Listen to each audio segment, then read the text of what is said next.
I'm going to give you a little peek into my intensive outpatient program today. Not literally, obviously, for HIPAA reasons, but there was a new teaching I did in both groups. I run a morning program and an afternoon program, and both groups responded to this really, really well. It's kind of new, it's kind of not. It's synthesizing a few different ideas together to try to create a cohesive way to plan some steps forward in regards to battling your depression and anxiety. It was really well received. People were excited about it. So I want to share it with you all today too. And it starts with a metaphor. So imagine if you were some kind of like combat fighter, right? Like a mixed martial artist or a boxer or something like that. And throughout your career, you have however many wins, however many losses, but throughout your career, you kind of develop like a rival or a nemesis, this person who you end up matched up with, or against, I should say, time and time and time again. And your battles are very back and forth. They win some, you win some, but it seems like the majority of the time, this person seems to get the better of you. They always seem to have a leg up on you. They always seem to know what your next move is. It's like they know you too well. So every time you're up against this person, this is going to be a rough one. This is going to be a really, really tough one. And if you knew that you had that person coming up in your schedule again, and you knew this is my greatest battle, this person just has me dialed in somehow, how hard would you train for that battle? Would you just treat it like, just another training session, or would you have a lackadaisical approach? Would it be your second, third, fourth biggest priority? Or would you, knowing that this is going to be the fight of your life, would you be all in? Would you, for some period of time, devote as much of your life as possible, as many of your waking hours as possible, to winning the battle against this enemy and really getting them figured out, not only beating them this time, but knowing how to beat them time and time again if this is not your last fight with them, which it may not be? Hopefully, your answer is, I would train my butt off. This would be the focus of my life until I felt like, finally, I have figured this person out. I have got the upper hand in this rivalry, and I am confident that every time I square off against this person, I'm going to come out on top. That is a metaphor for this battle that we're all fighting here, the battle against our own mental health symptoms. Because I hope and I pray that this is the hardest battle you will ever fight. If it is not, I am sorry about that, because this can be a nightmare. I truly believe that for most people who struggle with their mental health, that's your nemesis. That's your rival. That's your greatest foe. That's the one you're going to come up against time and time again. You'll face other situations in life, but a lot of them will be one-time things. One tough battle, but then after some point in time, it's over and that's done. Not your mental health. Typically not. This is usually someone you fight to some degree through your entire life. And so you need to know how this person works. You need to understand their moves, their strategy, the ways they manipulate you. You need to know what you're going to be up against. You need to be prepared for this battle, and you need to be ready to win. And that's what this is meant to teach you to do today.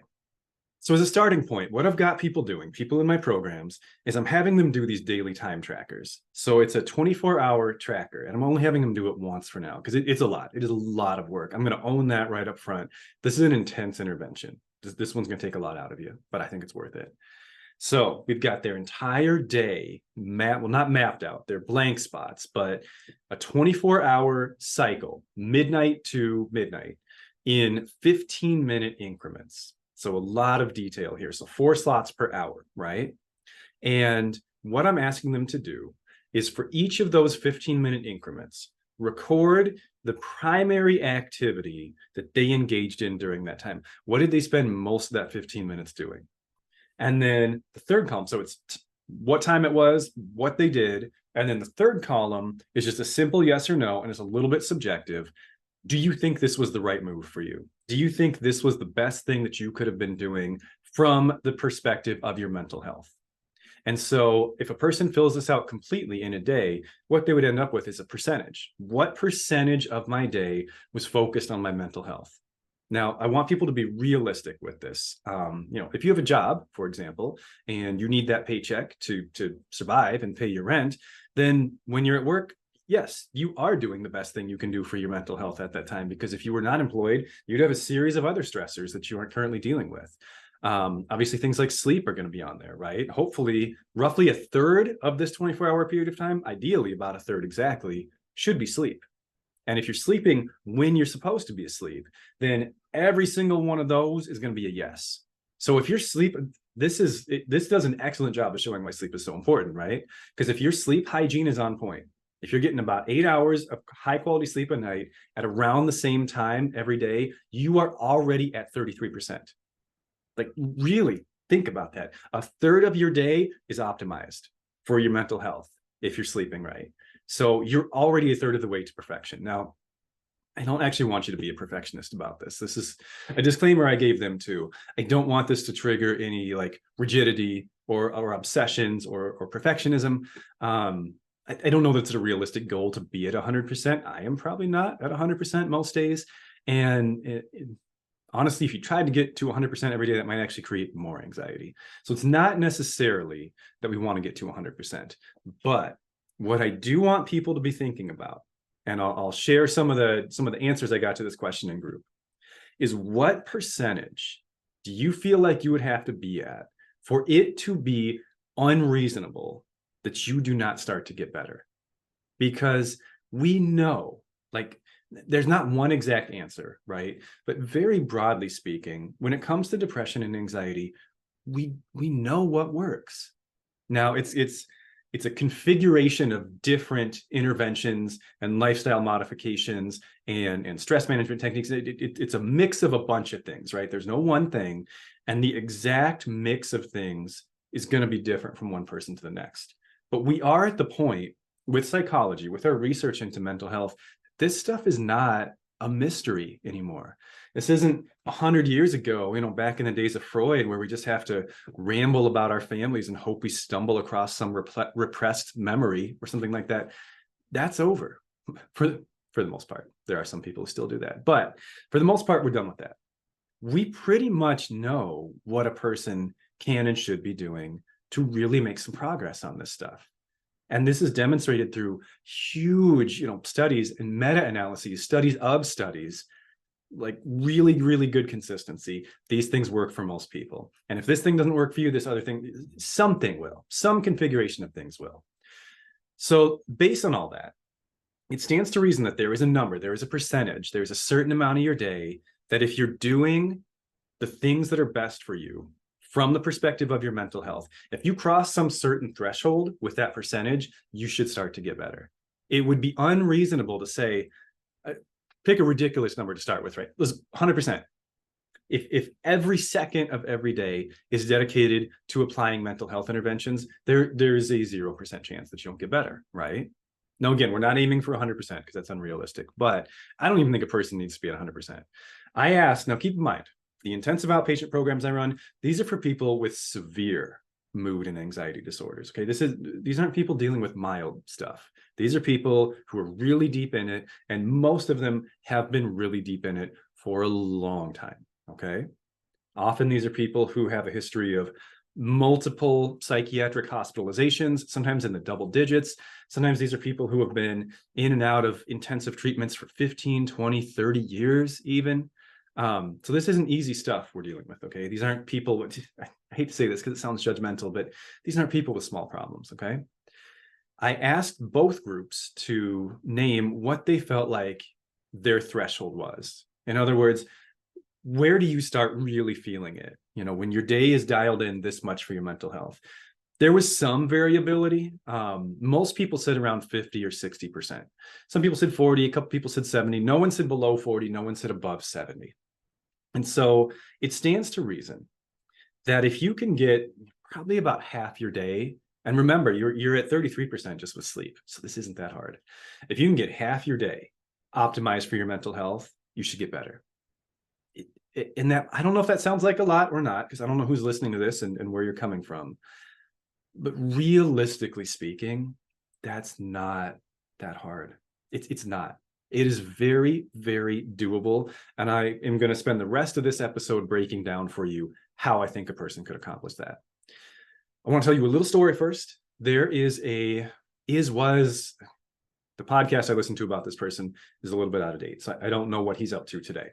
But there's a person, you might have heard of him. He's like semi-famous, but not massively famous.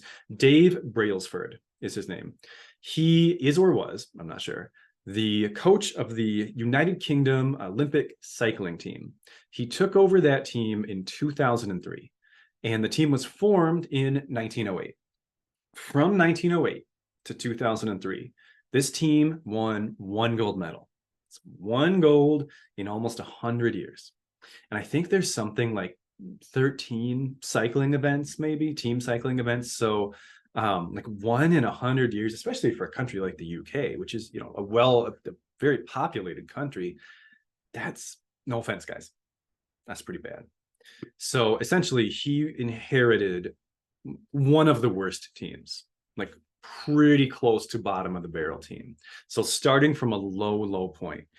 The reason I want to emphasize that is because that's often how we feel when we're dealing with depression and anxiety. We look around, we look outside our window, we see other people, and they're just out there doing stuff, right? They're going to work, they're going to school, they're getting married and having kids and doing whatever. And we look at them doing all this normal person stuff, and they look like superheroes because we feel like we're so far down here.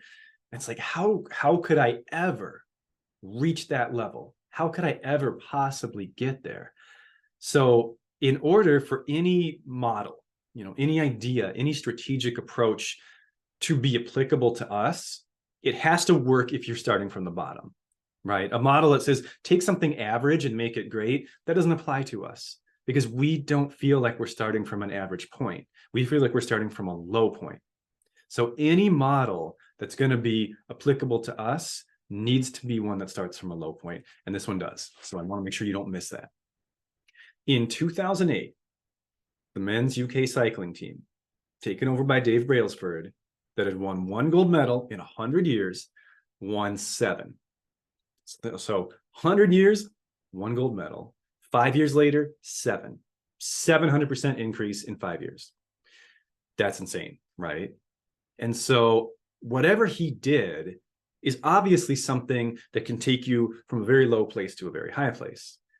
So let's talk about what he did, because it is not what I expected. This is brand new to me. I just heard about this guy last week, even though obviously this happened almost 15 years ago at this point. And it absolutely blew my mind. So as I'm listening to this story, my first thought is he must have done something drastic. Like, honestly, my first thought was that this was going to end in like a steroid scandal or something like that. I thought this was going to be a cheating story. When it became clear that that wasn't the case, I figured this was going to be, he did something drastic. Like, did they get entirely new bikes, or totally change how they were training? That there would be some magic bullet, some definitive answer that just flipped the switch on this situation so quickly. And what he did was the complete opposite of that. So he implemented a process, I should say, that he calls marginal improvement. And the idea behind marginal improvement is that you take all of the little micro components of the thing you're trying to improve, and you just make each one of them a little bit better. So I'll give you some examples of what he did, and then I'm going to actually apply that to mental health, because I realize that learning how to run a cycling team doesn't necessarily help you, but there's something deeper here, okay? Some of the things he worked on with his team were things like the comfort of their socks. Like, tried out a bunch of different socks, had them figure out which ones were more comfortable. He painted the shop, like the place where they fix and maintain the bikes, painted the walls and floors white so that they could maintain a cleaner workspace, a cleaner environment, because small amounts of dust or dirt could get into the components of the bicycles and cause them to malfunction or not work as optimally. And as like a gear change, for example, if there's a little bit of dust and dirt in your gears, man, that slows you down by a millisecond. And if you make, hundreds of gear changes in a race, that stuff is going to add up. So it's all these little things added up. He hired a surgeon. This one was probably my favorite.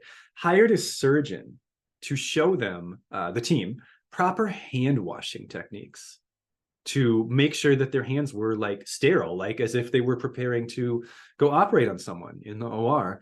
to help prevent the spread of disease, to make sure they were optimally healthy. He had them take their own pillows with them everywhere they went, because as I'm sure you know, sometimes if you go somewhere and the pillow's not the greatest, you don't have a great night's sleep, and that affects your performance the next day in whatever you're doing.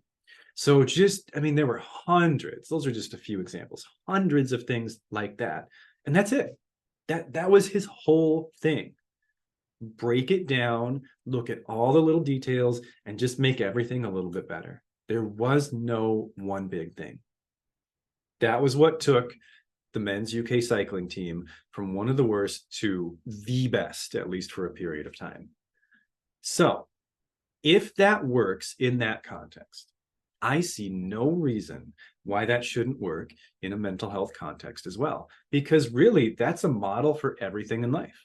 Every big thing you want to do in life is just like a tower built of smaller things. That's what everything is. And if you can optimize or even just improve those smaller things, those little parts of your day, those little things you do, the net result of all those little improvements could be something incredible, could be something dramatic. So going back to this 24-hour timesheet, right? These 15-minute increments in your day.